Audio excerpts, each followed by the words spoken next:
Сәлем достар, біз бүгін колбаска істейміз. Ол үшін бізге фарш, соншалықты жуаны қосамыз, содан соң қара бұрыш,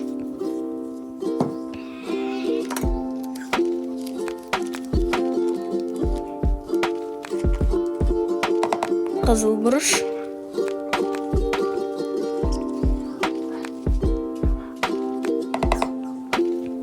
сұйық май, копченая паприка,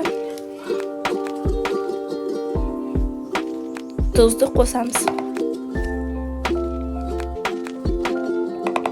Чеснокты теркадан өтіп те қосамыз.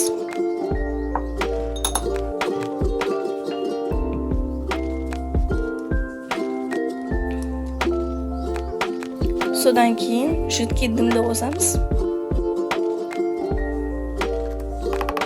Барлығын араластырамыз.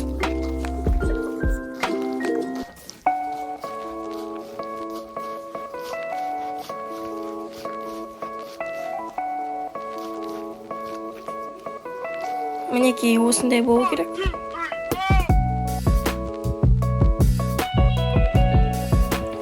Сиырдың аш шегіне жаңағы фаршымызды саламыз. Сүт қойып отырамыз.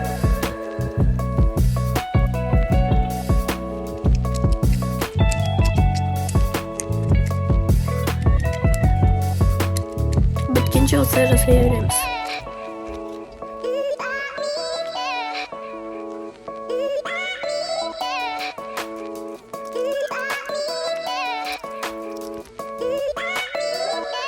Мінекей оны жіппен осылай байлап қоямыз.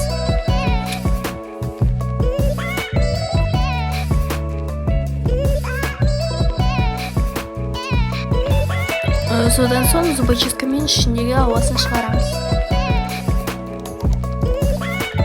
Мантоваркаға салып 1,5 сағат күтеміз.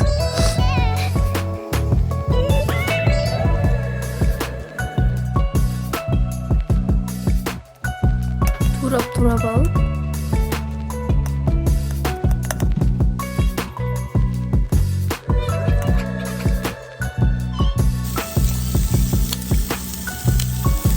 содан соң сковородкаға қуырамыз. Ал міне біздің колбаскамыз дайын.